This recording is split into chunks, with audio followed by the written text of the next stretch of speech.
what are the things that AI could actually help the vast majority of people with? Like, AI could do my taxes. I don't need to do that myself again. It's probably more accurate if a computer does it for me. Like that would be fantastic. I'm willing to excuse myself from that table. But when it comes to just any of the creative outlets, I think to be creative is to be alive and to be human. I think animals can be creative and they do make things and build things, but humans ultimately are the ones that like said creativity is our thing. It's what got us here today. And it just feels like kind of a surrender. Like we're giving up creativity, which is, I don't know, in some ways kind of how I view how the universe observes itself is through life and its creations and its creativity and what we do with it. And so it just feels a little, I don't know, feels a little off to me.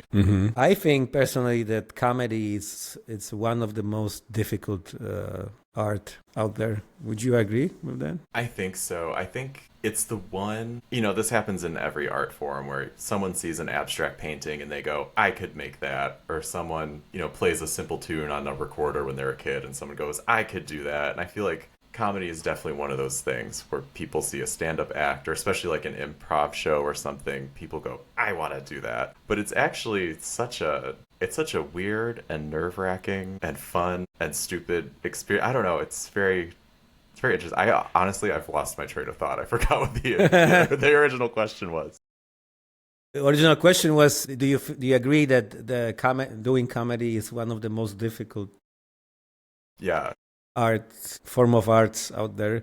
Because what do you think about life in general? What is your view, like what life is, what being human means for you? Like we can go into a little bit of philosophical area of life. To me, I don't know. I've actually been thinking about this recently in the past few weeks, and at least for now, I'm kind of the mind that the meaning of life is just to wonder what the meaning of life is.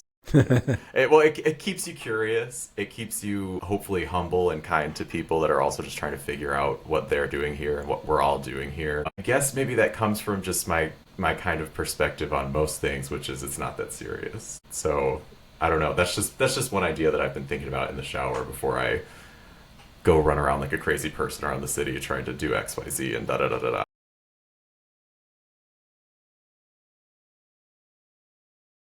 Hello, all those beautiful people out there on this amazing magical planet. My name is Robert Kennis, and this is another Beyond the Courage podcast. Our guest today is a Chicago comedian, Dan Hickey. How you doing, Dan, today? I'm doing great. How are you doing? I'm doing great as well. Thank you so much. Thank you for accepting our invitation.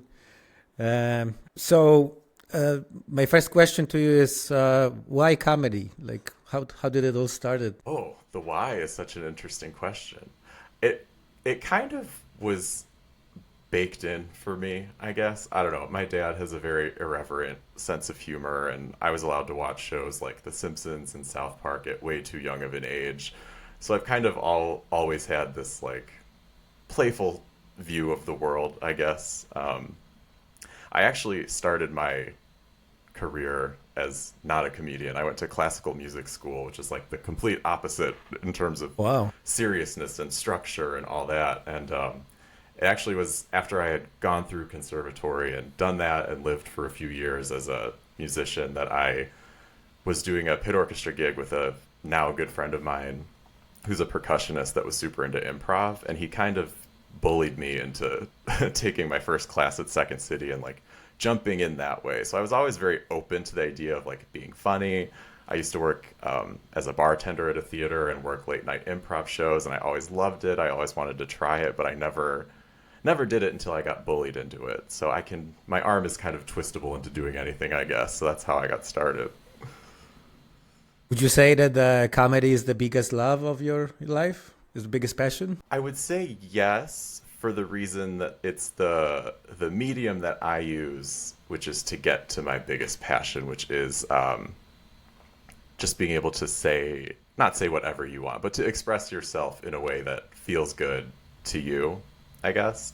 I think, in both of the big arts that I've studied, music and comedy, it's a way of trying to say something without just saying it as yourself, per se. So that's kind of what I'm drawn to about it. And it's just fun. It's so, unserious. People take it very seriously, but at its core, it's just a playful, unserious kind of art form, and that's what I really like about it. I remember Alan Watts, a really amazing philosopher, said that the universe is playful in general. The nature of a universe is being playful. As I mentioned you privately last week, we have recorded a podcast with Ethan Five. It was a really crazy, superbly funny experience, and he said, "Nothing is true. Everything is a joke." What do you think about that?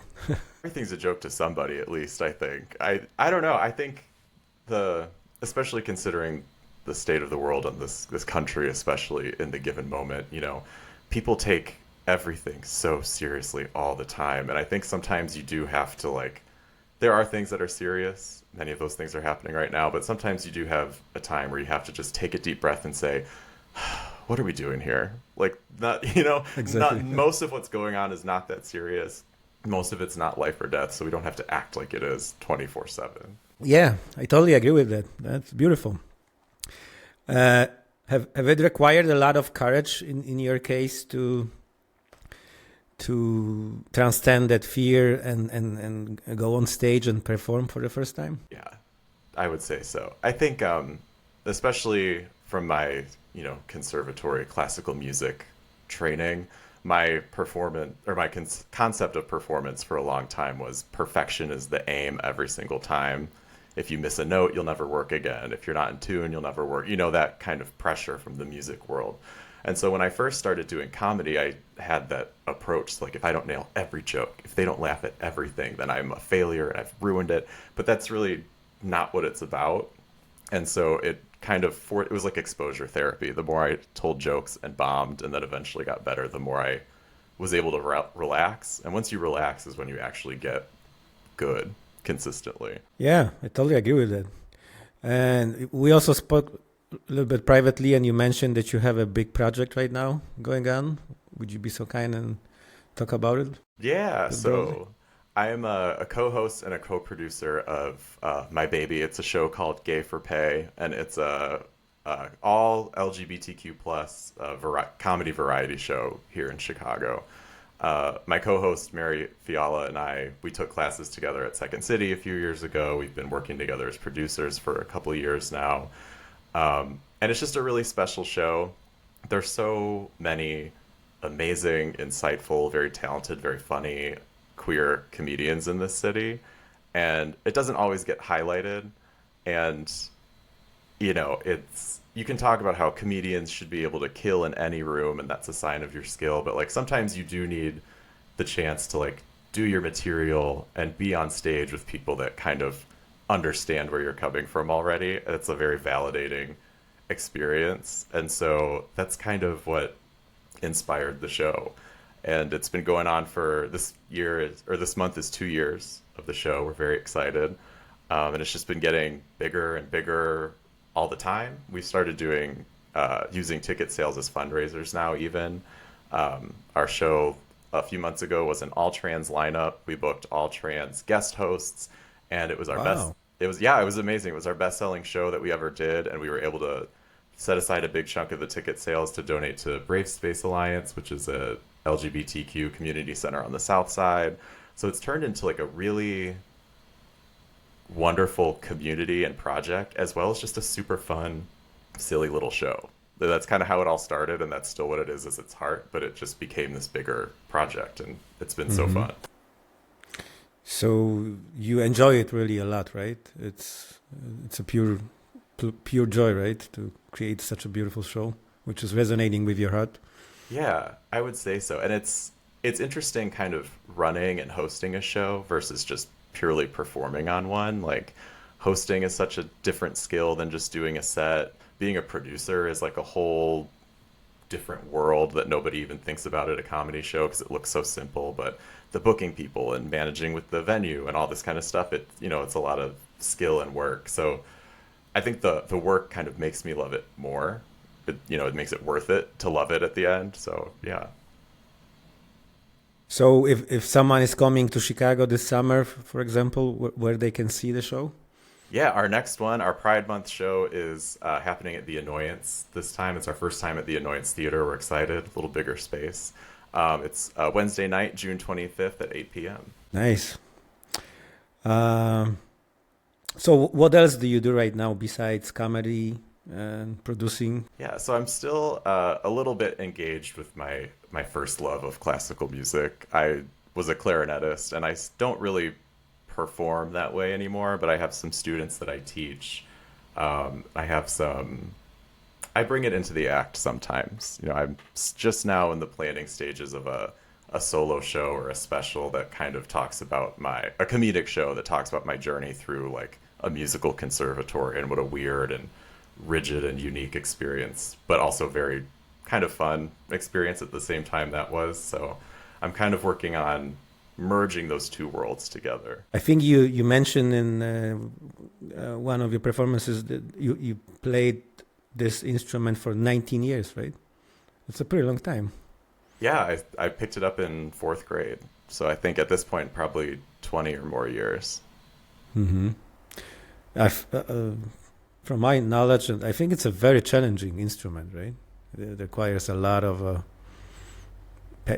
training and patience and I would say so. Challenging if you want to play it well. I went through 2 degrees of it and 20 years of playing, and I still feel like there's a lot more to do there. But it's also one of those things but the clarinet itself, I couldn't have known this when I picked it, but people will compare me to Squidward until the day I die now because I picked that instrument. So there is some lightheartedness to be had there, but yeah, it can be a very challenging thing to undertake. Do you have some plans or dreams to like combine your musical background and comedy?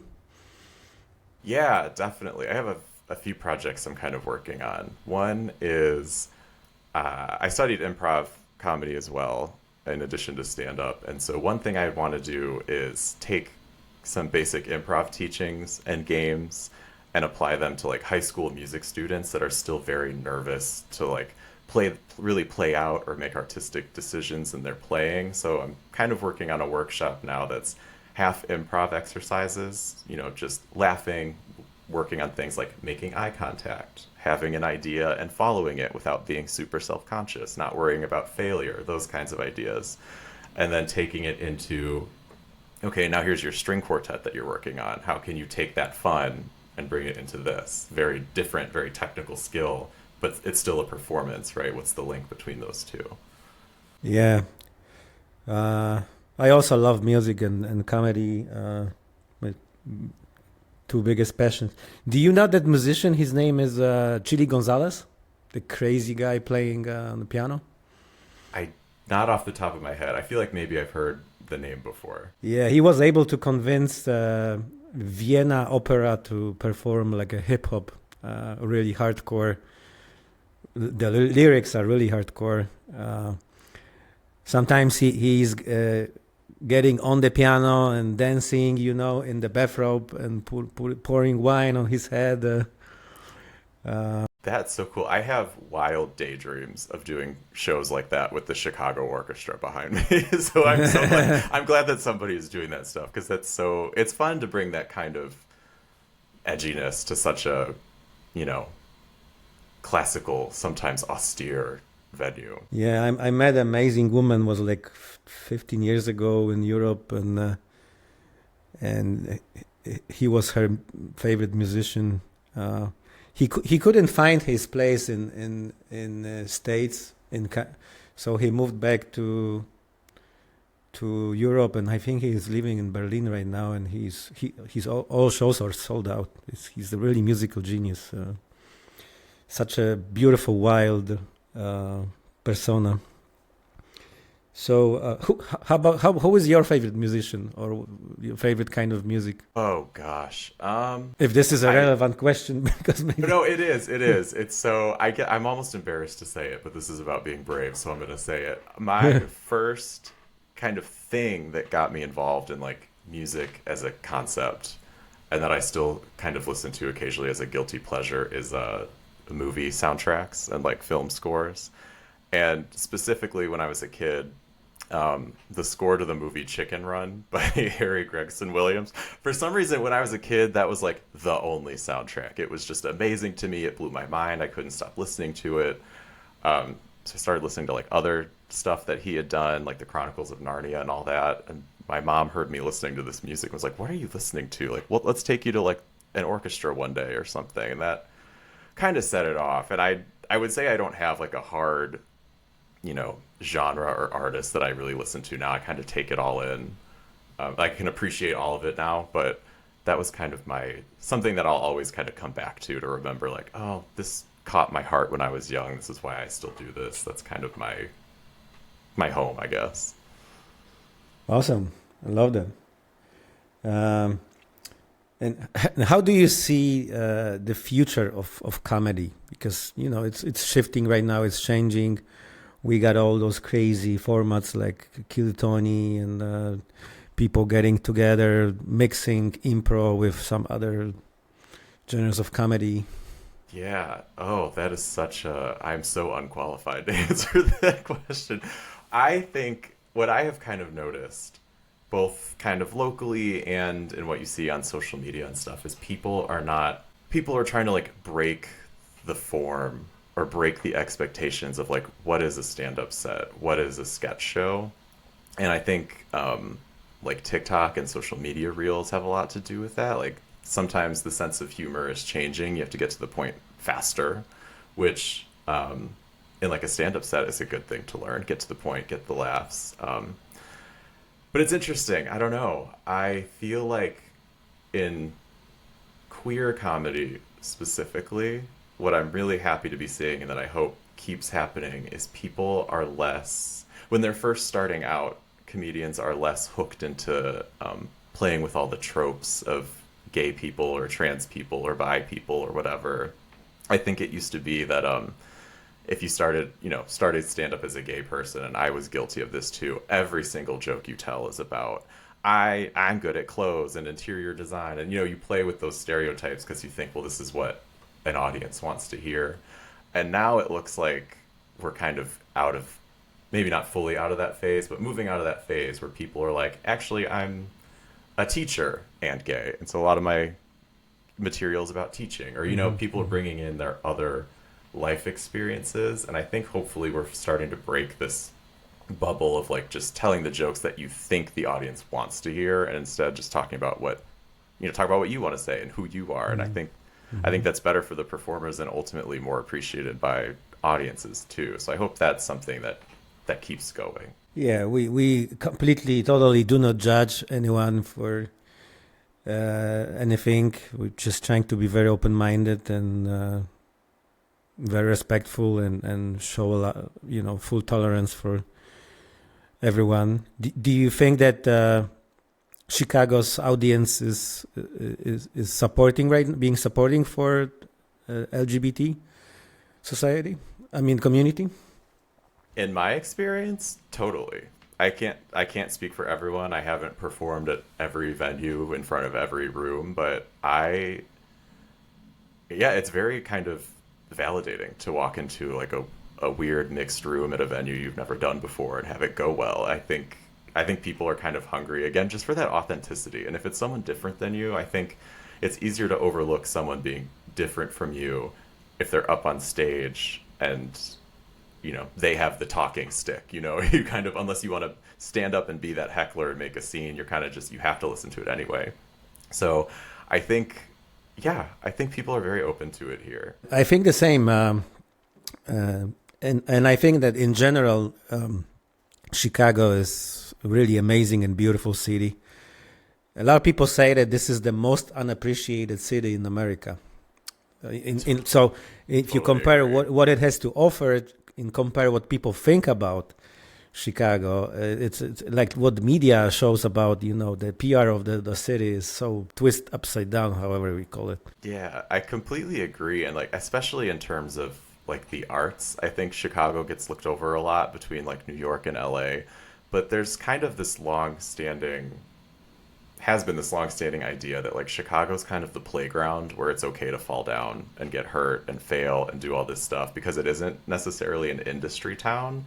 And I think that's why you look at places like the past casts of SNL and stuff. They're full of like Second City Chicago alumni. Like there's a lot of really amazing, creative, fun, weird, stupid stuff that happens here because it's not really going to make or break you. Like the worst that happens is you learn something and then you can take that somewhere else. So I think this is in terms of like, especially if I could be a younger person again. I won't say that I'm old, but if I could be a younger person again and come here, I would lean into that more and take more risks because this is just the perfect place to do that. Yeah, as I mentioned you privately, I was born in Poland. I came here when I was 18. It was almost 33 years ago, and I fall in love in Chicago. I'm flying back and forth between Poland and Europe, but I mean Europe and the States. Also, I try to move to some places here, a little bit California, Texas, Montana, New York, but I always was coming back here. This is like my home.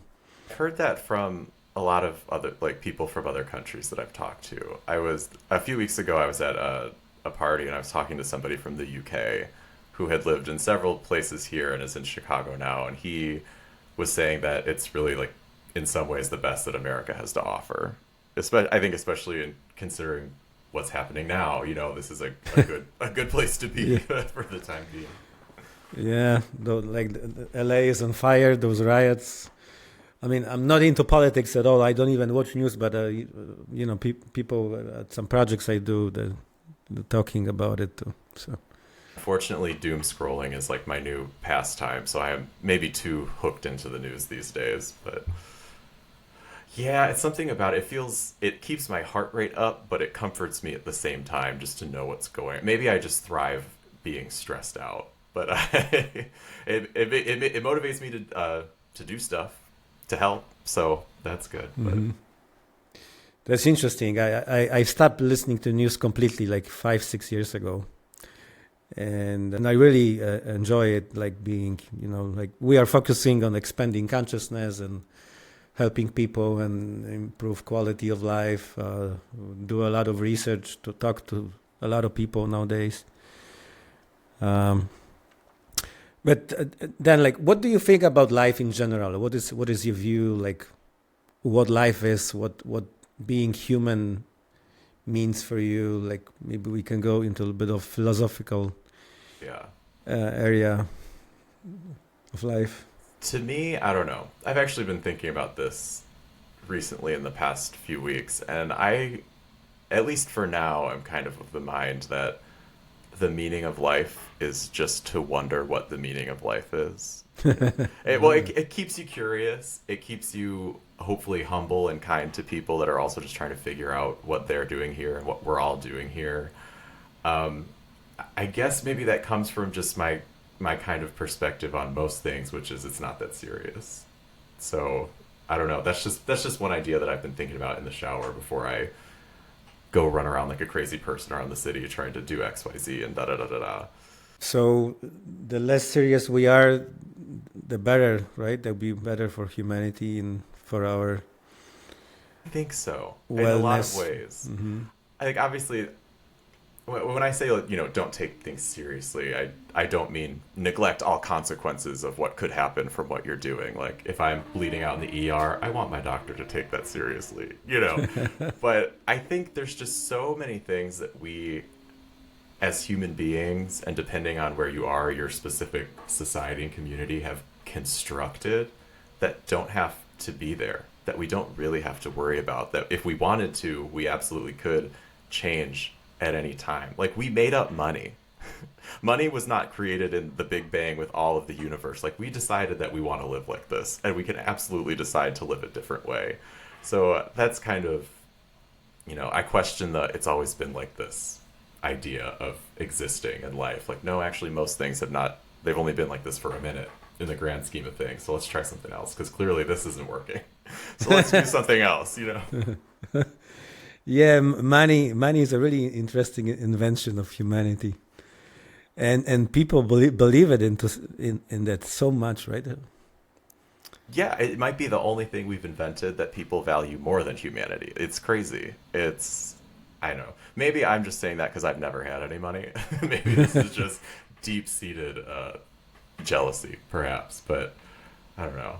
I don't think it is, though. So, but are you happy in that place you are right now, in what you do in life? I think so. I go back and forth a lot. I think, especially in when you're a performer and you're trying to build a performing career, and especially if you've had training in the performing arts, it's easy to compare yourself to other people and think I should have accomplished XYZ by now. I should be at venues that are this big. I should be getting paid this much. So sometimes I do have those moments of like, oh God, I really gotta, get up and start hustling more or change something. But then other times I step back and think I get to do this, period. There are so many people that want to tell jokes and will never get on a stage. There are so many people that have wanted to learn how an instrument but will have never had the access to it, and now they're afraid that it's too late to ever try. So I try to balance being externally motivated with being internally just grateful that I'm doing this at all. And what is the biggest thing that you do not regret in your life? I have jokes and I talk about all the time how like, God, I can't believe I went to music school. And I I kind of comedically act like I do regret that. But I think it's kind of in a way almost like a superpower. Even if I don't really perform music in that way anymore, like the way I think about like structure and creativity is different because of that. I feel like I am comfortable thinking abstractly about a lot of things because of that training. I can never listen to a top 40 pop song the same way again. I will always hear what the chord progression is and the da da da da da and the solfeging it in my head and all that. So it is it's like learning a language or coming from a different place almost. And then you go into these other areas like the comedy world where not everybody has that. And you're like, oh, I have this whole rich part of my life that I can use and reference, and these skills that I have that are very comedic when you use them, I almost said appropriately. There's nothing appropriate about sketch comedy or whatever. But, when you use them in a way that's funny, yeah, it's like a superpower almost. So even though I don't really use the degree that much and will be paying it off for the rest of my life, I don't regret going to music school at all. Yeah, I'm trying not to regret anything in my life because why what would be the purpose to that, right? To try to have a bad relationship with your past. Yeah, you wouldn't be where you are now if it hadn't been for that past, is what I tell myself a lot of the time. Because I'm one of those people where every awkward interaction, every like failure I've had, decades later, I'll still replay in my head like, oh God, I can't believe I did that. But I wouldn't be this person I am today if I hadn't, humiliated myself 11,000 times. Do you recall like some really crazy hardcore story from your life? Something like superbly funny, or maybe something shocking, or something what really influenced your life? Some really extraordinary story you would like to share with the universe, with people? Story. I mean, it doesn't have to be one, but something like really very close to your heart. Yeah, I guess not to be super vulnerable, but I had kind of a not late in life coming out experience, but later than some people now. I feel like nowadays people in fourth grade will be like, I'm proudly gay. And I'm like, that's amazing for you. But I did not have the gall to say that as a fourth grader. I didn't come out until I was a sophomore in college. I was 19. It was kind of late. And I guess just the whole experience of trying to be a vulnerable performer in an art form, at that time music, but later comedy and all that, while still trying to like hide that big part of yourself I didn't really recognize it at the time, but looking back on it, it's a very weird mental and emotional place to be. It almost makes you kind of codependent with the art form. You're like, this is the only place that I can actually just do and be and whatever, because in every other part of my life I have to be a little bit guarded or watch what I say or who I'm with or whatever. So I think just kind of noticing the the difference between those, the juxtaposition of living those two kind of experiences at the same time. It's not really a story. Like I can't pinpoint a moment per se that like really affected me, but like coming out of that, coming out of the closet and then being able to bring your actual self into the performances that you do is like feels like night and day. Like my worst performance, whether it's on the clarinet or on stage, as like a out funny gay person being dumb and silly and whatever, my worst performance as that person will always feel better than my best performance as like a tightly wound, closeted, afraid to open up person. So that also, maybe that's another, going back to the don't take things so seriously thing. Maybe that's where part of that comes from too. Is like life's too short. Just have fun. Just do it. Be yourself. No one else is gonna. But would you agree that like slowly, gradually, it becomes very natural in our culture if someone is gay or not? That there is this progression within human consciousness that it really doesn't matter. I wish I could say that it didn't matter. I feel like on the whole, most people just don't care. Like, most people don't care. Like, be gay, be trans, be whatever you want. I'm just whatever. Like, being gay is not that interesting. I don't know why some people are so obsessed with it and rooting it out. Like, it's really not interesting. We do the same thing that other couples do. It's just two dudes or two girls or whatever. Like, and so that's wild to me. And I think all this crazy backlash to me feels like just like the dying last thrash of, I mean, who's to say if homophobia will ever be permanently erased, but it feels like this is a desperate last grab at it.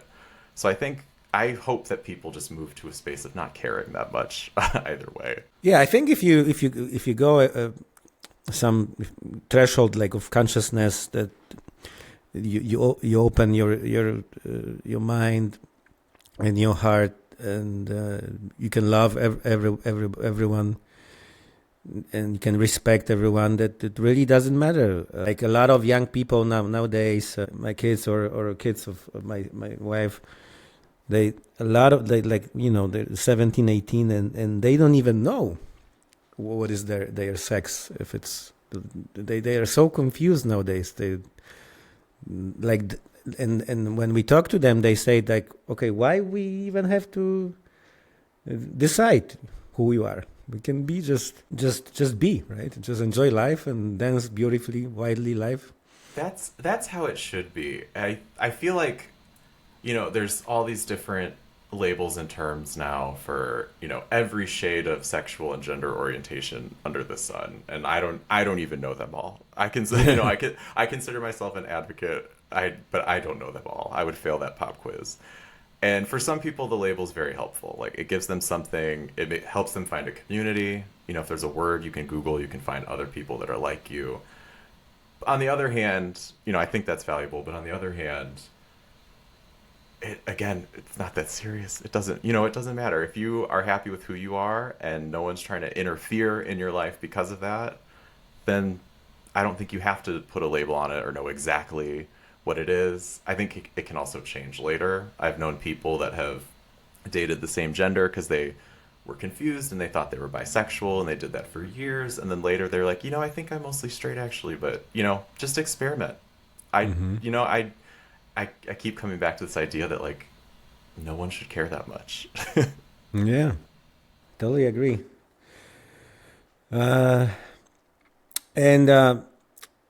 How do you see the future of humanity, of consciousness? Especially nowadays, we have this merge with technology, AI. There's a huge shift from that carbon way of evolution into that silicon one. So many people start to prefer like being, just alone, not necessarily in some kind of a partnership. Yeah. Oh, I'm still kind of formulating my opinions on some of that, like the AI stuff. Right now, I'm just kind of afraid of AI. So I think it can be I think it's like any tool. It's useful until you use it the wrong way and it hurts someone. But I don't know. I'm worried about humanity kind of giving up its agency to think for itself is kind of, at least in my experience, my, I guess, closest thing I can grab onto in this discussion is like people using Chat GPT to write. Um, I have like a 9 to 5 job during the week as an SEO writer. And so I see debates on this a lot. And very, it's just interesting. I'm an overthinker. I'm very overly analytical. I like to, every word that I put in an email or a text, like I've probably thought about it 3 times because I want it to come across a certain way. And then when I see people do whole term papers or work emails or everything in Chat GPT and they haven't really thought about it, it just makes me question like, what are you, why are you here? What are you doing here? If I'm talking to Chat GPT, I could have this conversation myself in a browser. Like, what are you doing here?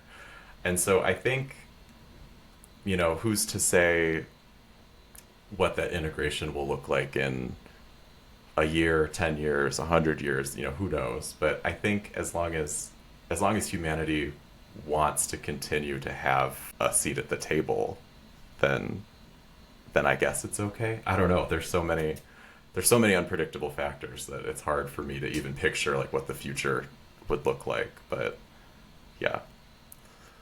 Yeah, we do a lot of research regarding referring to these subjects, and also we had so many interesting guests on the podcast so far, doing so many, like amazingly magical things in different areas of consciousness and being human. I think we are going into some kind of like a hyperspace. Year two from now, we will have like an enormous shift of everything, which is from one side could be so terrifying, and from the other side could be so fascinating, right? Yeah, well, it's almost like this progress is just for progress's sake and just for money's sake, but not for humanity's sake, which I think is why I'm one of those people that wants to put the brakes on all of this. Like, what are the things that AI could actually help the vast majority of people with? Like, AI could do my taxes. I don't need to do that myself again. It's probably more accurate if a computer does it for me. Like that would be fantastic. I'm willing to excuse myself from that table. But when it comes to just any of the creative outlets, I think to be creative is to be alive and to be human. I think animals can be creative and they do make things and build things, but humans ultimately are the ones that like said creativity is our thing. It's what got us here today. And it just feels like kind of a surrender. Like we're giving up creativity, which is, I don't know, in some ways kind of how I view how the universe observes itself is through life and its creations and its creativity and what we do with it. And so it just feels a little, I don't know, feels a little off to me. Mm-hmm. That's also a very interesting point of view. Thank you for sharing. I had a private conversation yesterday with Akisha Lewis. She was already a guest on our podcast. She's an amazing woman. She was in the U.S. Army and used to be very addicted to substances, and her love of her life died for heart failure. And she just completed a 50 days silent retreat, like in the complete silence, like no talking at all. And she had this need, that urge within her yesterday to talk a lot. She was talking for an hour and a half, but she was talking about some really amazing things. So it was actually a pure honor for me to talk to her. We'll be recording. Fascinating. Yeah, we'll be recording a podcast tomorrow, round 2. What do you think? Would you think that would you be ready for such an experience, or maybe not even 50 days, but let's say a week? My gut says that I want to do it.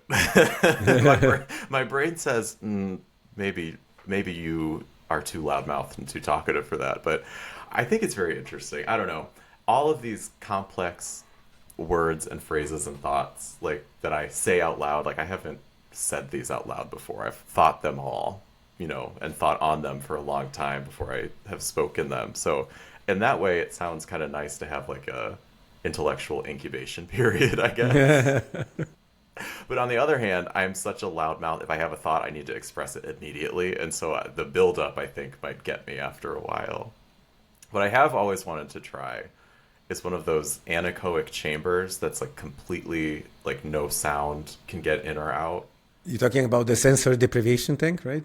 Yeah, it's kind of like that, except it's just, I believe, the soundproofing. Like it's just like sound gets taken away. I'm not sure if I'm not sure if there's like lights or other things that you can see, but that like pure silence is also very fascinating to me. People say that after, you can start to hear the internal processes of your own body, and that starts to be very unnerving for people, and people start to panic after 45 minutes or an hour. And so I want to challenge that level of silence, the short and intense. I don't know if I could do 50 days of peaceful silence. I just need it to be short, and horrible silence, I think, would be better for me. It's amazing that you mention about it, because just like today we have the discussion with the team, with those young people, about the sensory deprivation thing. Have you ever experienced that or not yet? No, I've always wanted to. I've experienced total darkness once, but that's the closest I've ever gotten. Mm-hmm. I've been in these tanks several times, and sometimes even using psychedelics, and there were some really very, very interesting state of consciousness and mind. Do you have some experiences with psychedelics? If you're open to talk about it? Yeah, it's limited, and it's trashy. My experiences have been, but I did. I'm not even sure what it was called. It was a synthetic acid that I did a few times in my undergrad years, and I think maybe once or twice since then. And I loved it. I had an amazing time. I wasn't hallucinating in the sense of like seeing and hearing things that weren't there per se, but it is amazing, especially when you're doing it with other people that are doing it. Mm-hmm. This like, I do remember this just this bigger, wider sense of everything. And that would be very interesting to take into like a sensory deprivation chamber. Yes, yeah, that's a really good idea. Of course, we do not recommend it, but right, yeah, this is not medical advice. Yes, just talk about it from the educational and but entertaining. It would be cool.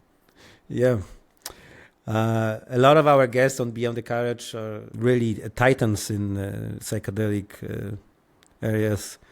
We had a guest on the podcast, Julian Palmer, who created Changa. It's a very popular psychedelic. It's a mix of DMT and ayahuasca. Some people say it could be like an orgasm for our soul. It's a 10-15 minutes experience. He's a crazy dude. Also Martin Boll, who wrote 20 books about 5-MeO-DMT. It's called the God molecule. It's an experience when for 10-15 minutes you go into oneness. Your ego completely dissolved. There is no you, and universe is just oneness. It's almost undescribable with words. Yeah, I've wanted to do it more in like a more intentional way. God, that just sounds so fascinating. It sounds like, I don't know, these people all sound like experts, and here I am just talking about one time I did it in college. It was great. Well, you are an expert in different fields, right? Yeah, super valuable fields like the clarinet and jokes. I think personally that comedy it's one of the most difficult art out there. Would you agree with that?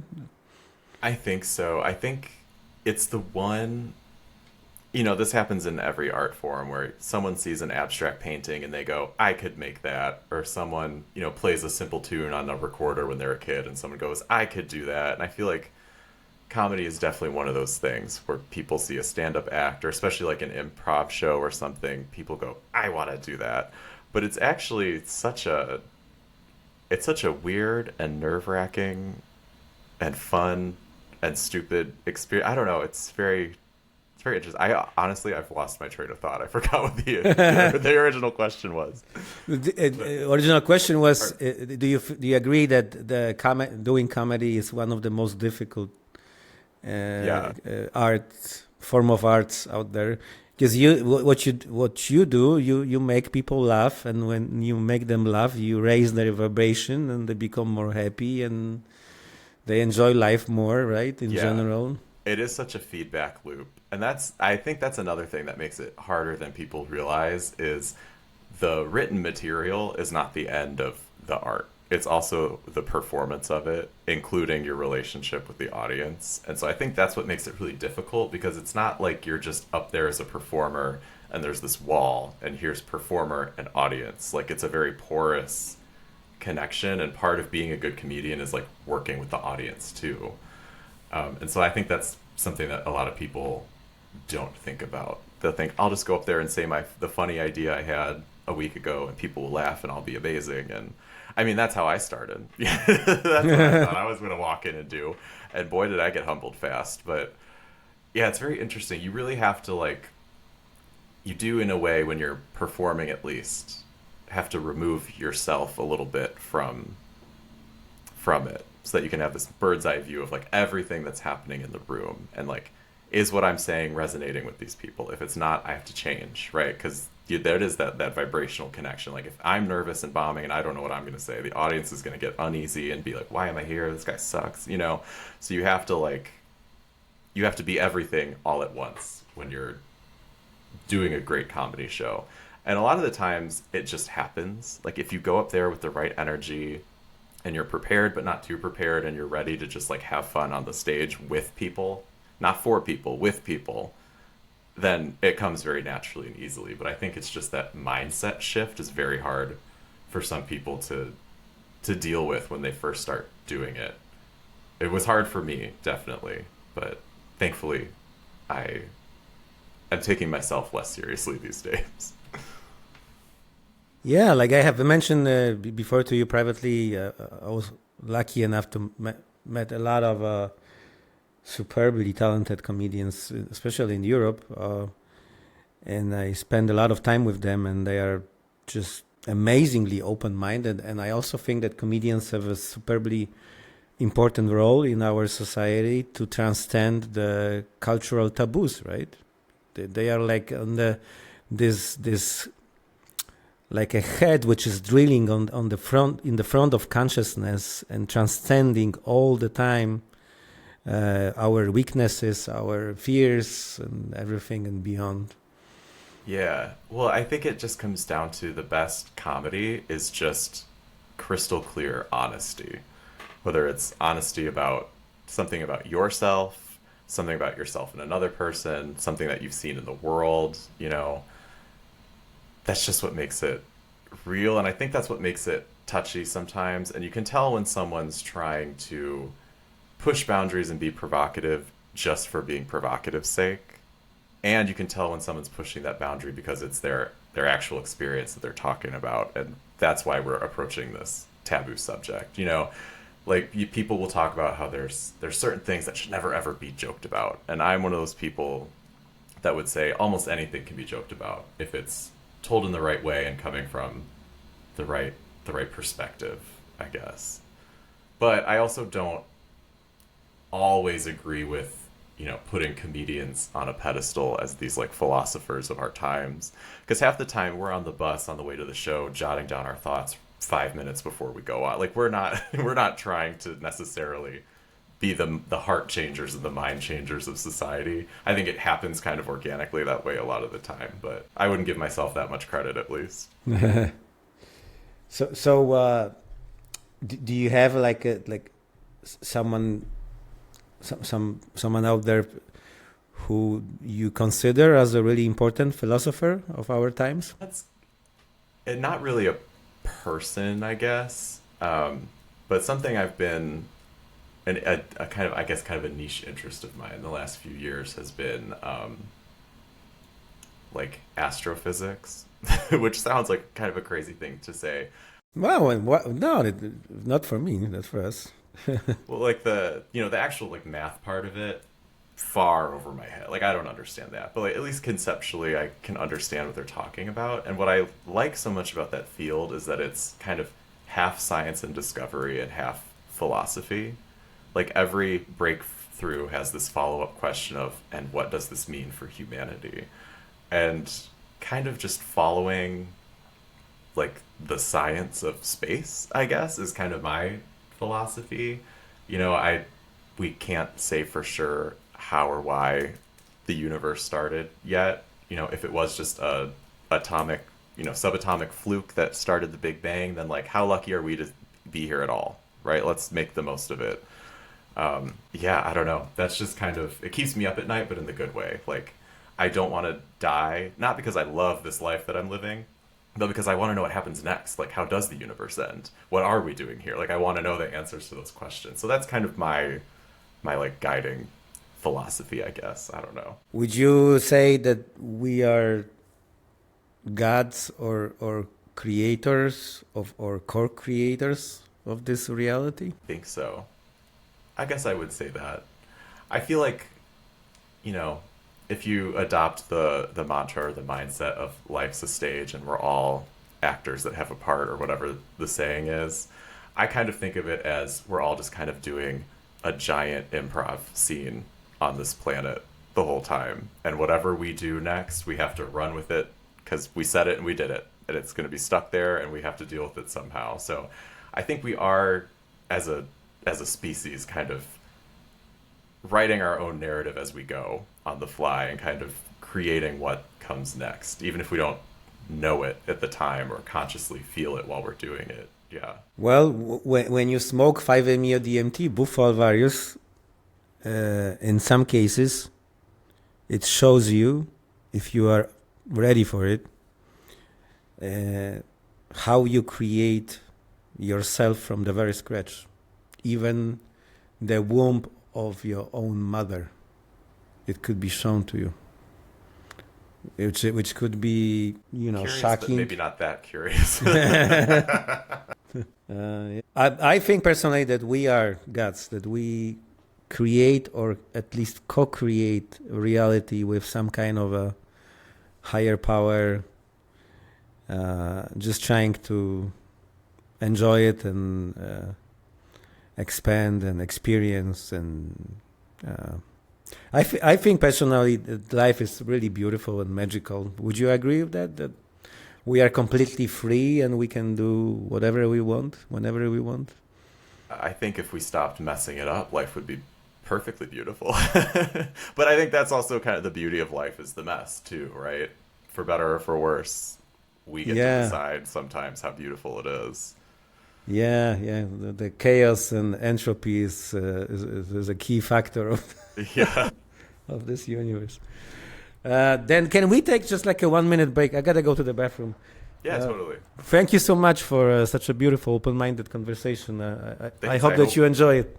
I am. Yeah, I hope that anything I'm saying makes sense. Yeah, for sure. Yeah, I really love your energy. There is enormous amount of calmness within you. Oh, that's great that's how it comes off. I met this amazing woman by the Mantos Beach like 10 days ago. She's 84, and she's a descendant of the King of Great Britain. And wow. The current? No, like in 11th century. Oh, okay. She had such a rough life. She was raped when she was in her 20s in Louisiana. Then her husband almost beat her to death. He's in prison right now. Steal most of her money, and I invited her here to studio. We spent the whole evening together. It was such a beautiful experience. We're about to record the podcast, but she said that she is not ready. And we're dancing here and had a beautiful dinner. and I was able to see. I was observing her very, very carefully, like how person in her age and the elderly, how she behaves, what is her thinking, her view of life. Such a beautiful experience, and she is still full of life and have this, those sparks in her eyes. Yeah. Are you afraid of aging, being old, or deaf Oh, in general? death? No. Definitely. Dying, the process, probably. Like I don't want to. most people, right? Yeah, death to me sounds like a reward. Yeah. You toiled to this life, you're done. Go back into the soil, back into the stars, wherever you believe that you came from. That sounds nice. I do think aging is interesting. There are certain things I like about it. Like even so I turned 32 this month. Happy And birthday, even oh, thank you. Gemini. Gemini. Um, people hate that.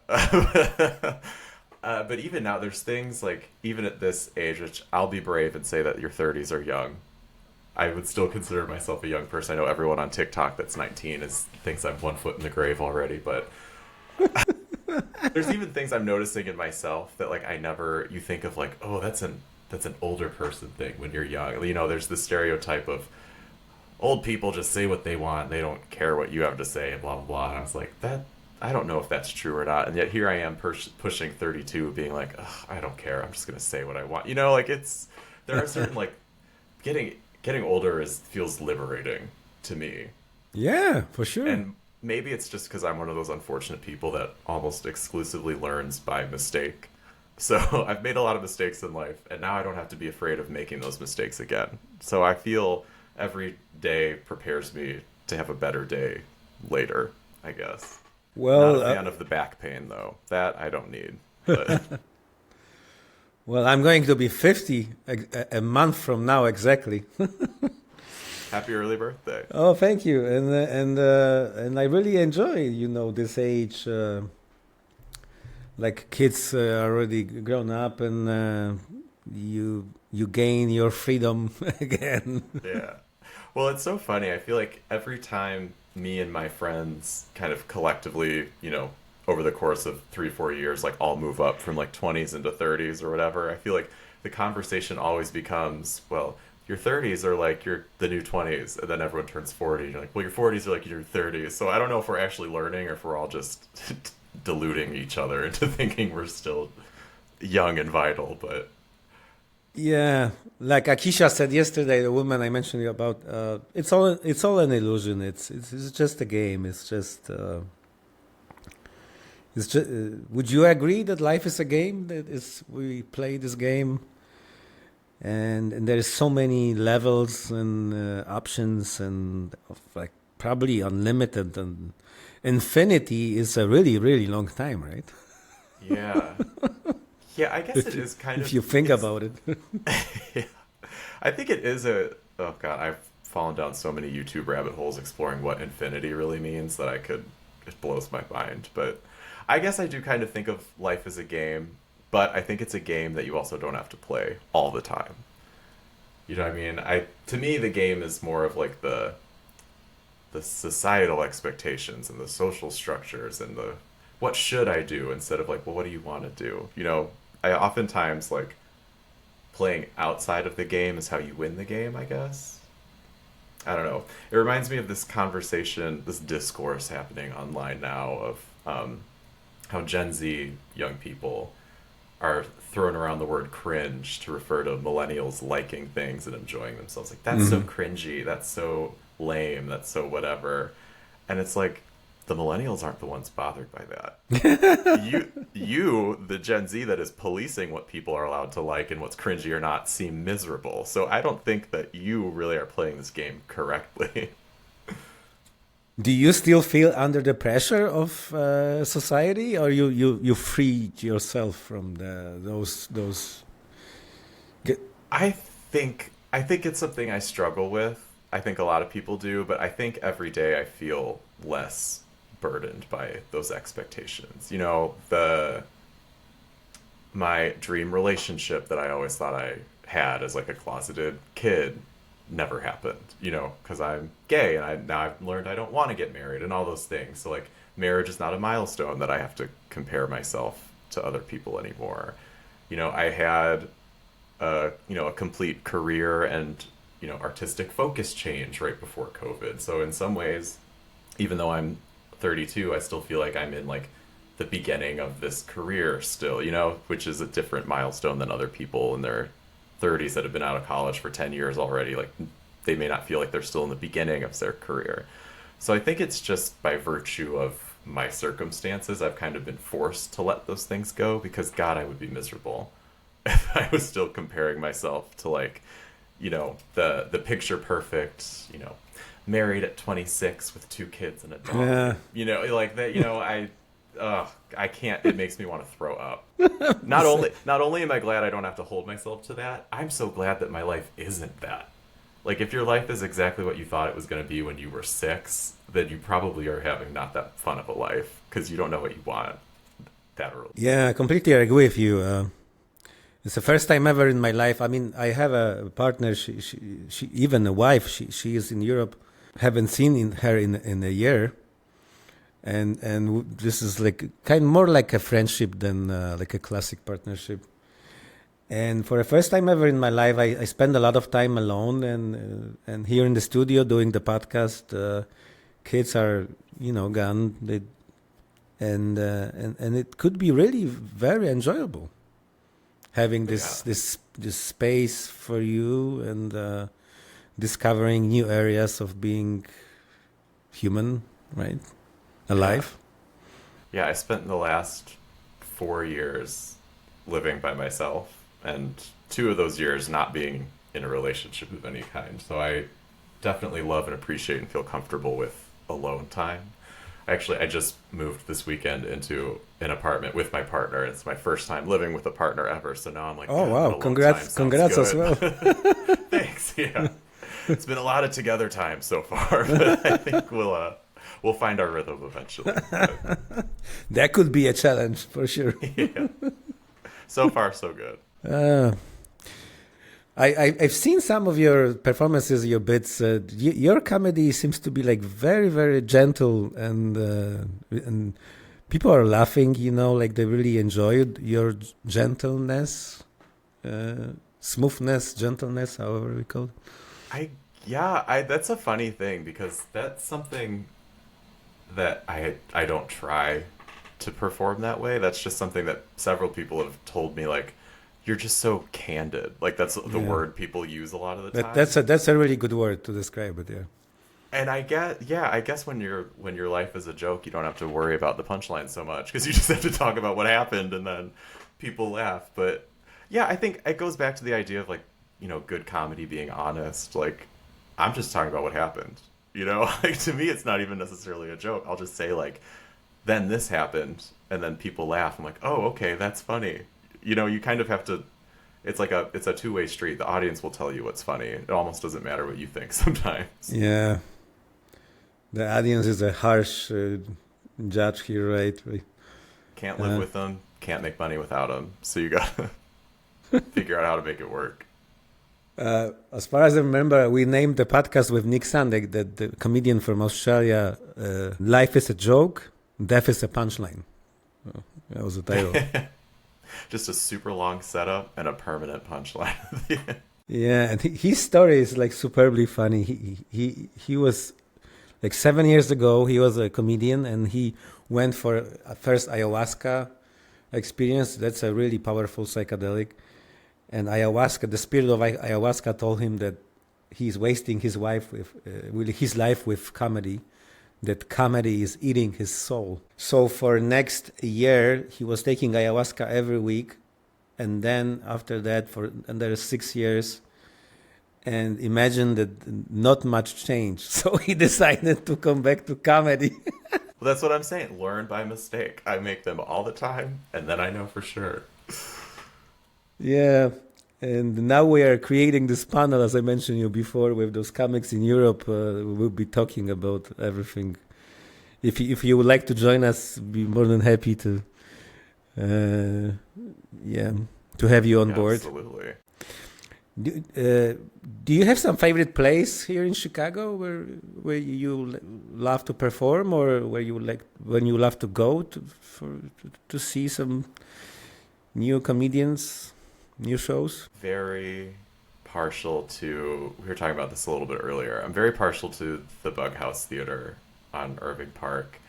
It's where I started producing shows for the first time, so it just has this like just this very nice like homegrown feel to it. And like whenever somebody I know is doing a show there, it's just such a fun place. You can kind of, once you're booked there, you can almost kind of do whatever you want. Like it's such a fun show where people try a lot of new things like without fear, because it's not one of the like, you know, the big theaters that, you know. And so I always love going there. I'm going there later tonight to do a quick set at a friend's show, but I just get excited to go there because it just reminds me of like, it takes me back to that place of being new at this and excited about this and trying new things. And so I like to go see people perform there, but I'll go just about anywhere. I love performing in random places. I did this past summer, some friends and I did these like regular improv sets on top of a bus down in Fulton Market at a street festival. I love the idea. Improv on top of a bus with microphones is not maybe the greatest performance experience. It's probably not also a great audience. Was the bus moving or it was stationary? Thankfully, stationary bus.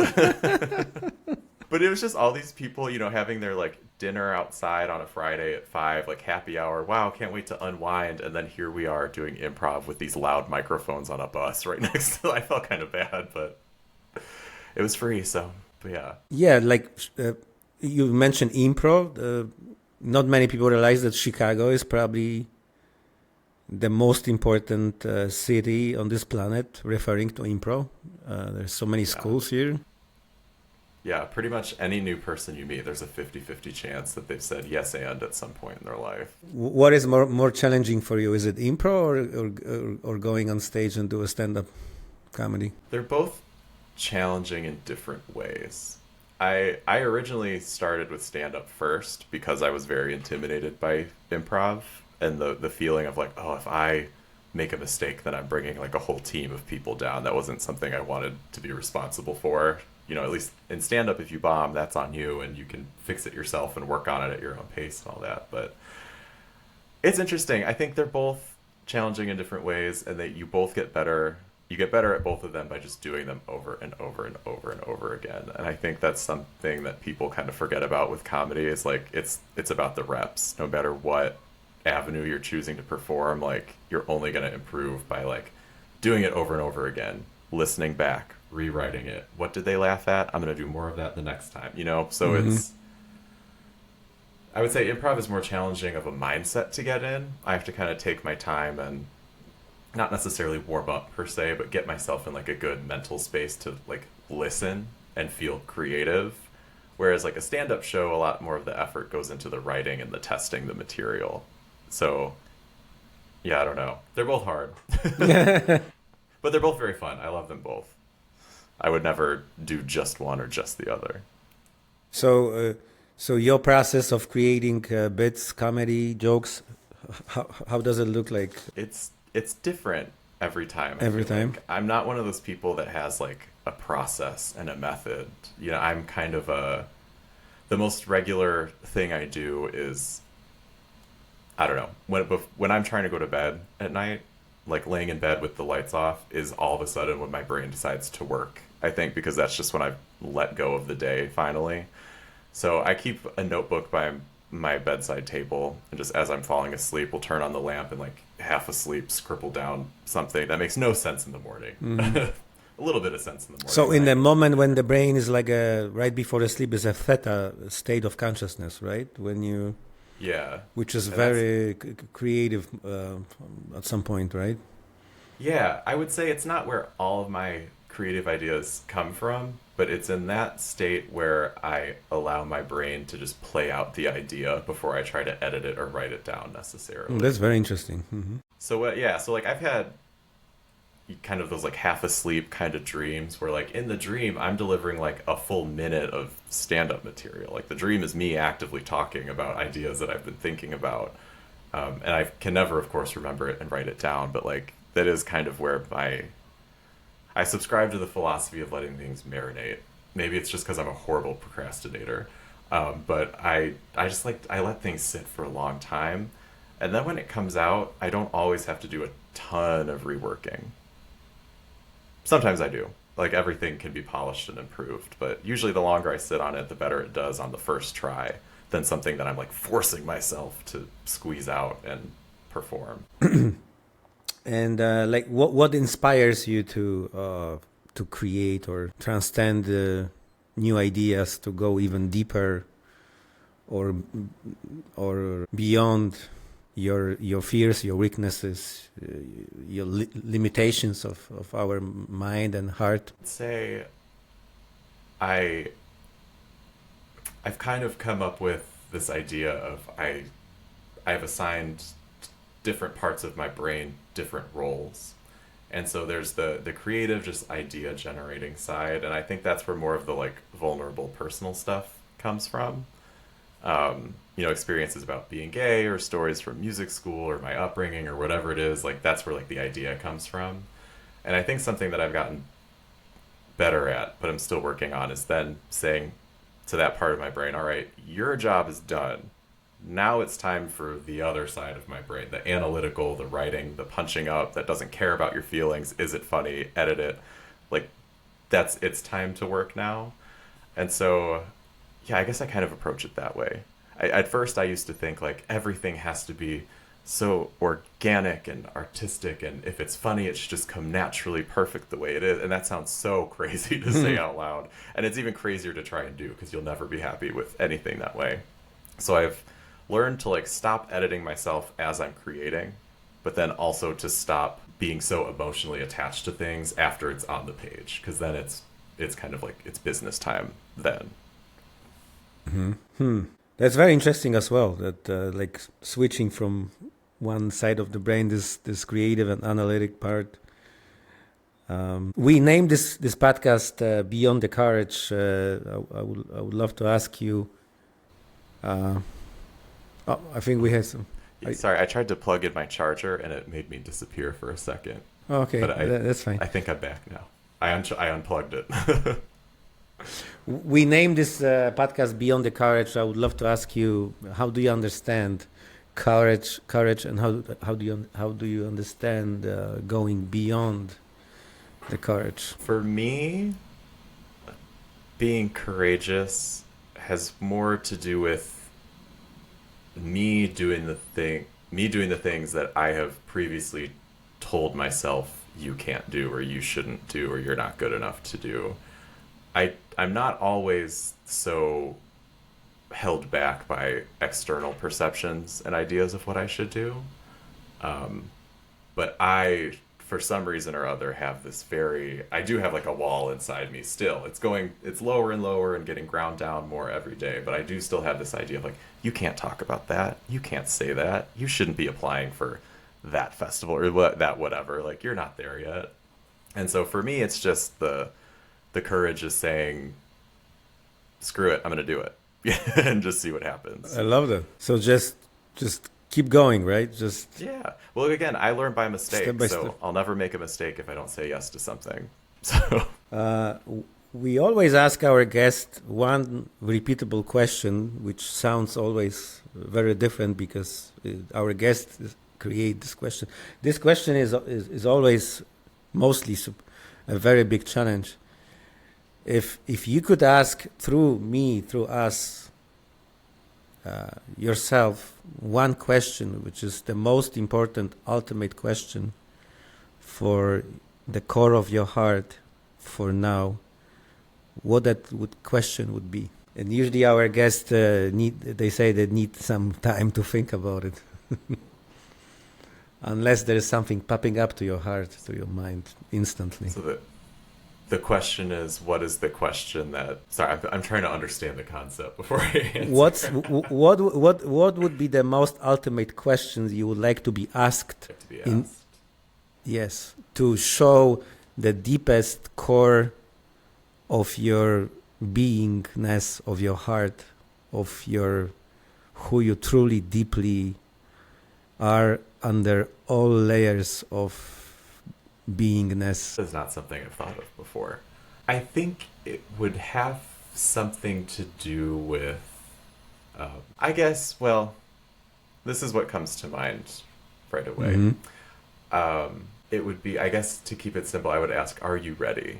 And it could mean a lot of different things. Like for me, I struggle with vulnerability sometimes. So it's, are you ready to open up your heart to somebody? Are you ready to tell your friends and family how you feel instead of just, doing the laughing and the haha and the ordinary interactions that you always do? Like, are you ready to believe in yourself and take that next step and like make the life that you want?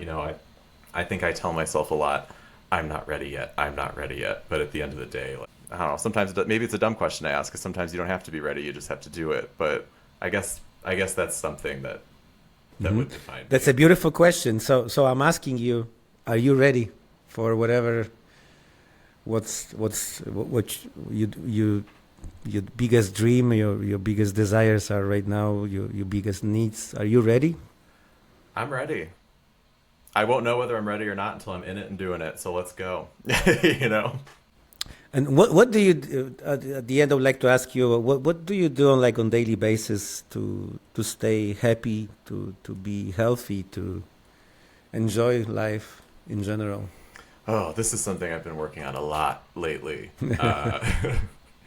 Juggling, jobs and performing and moving and all this. It's been like a crazy couple of months, and I haven't been the best at managing my stress and happiness. But something I try to do every day is do something that makes me laugh. And this is like unrelated to like comedy work and that kind of laughing, just something that's like something that is just surprising, something that someone that says that I'm not expecting. Like I'm always looking for an opportunity to be delightfully surprised by something. So that's, if I can have one good hearty laugh unexpectedly in a day, then whatever happened to me that day, I can let it go. It's like the ultimate just catharsis for me, I guess.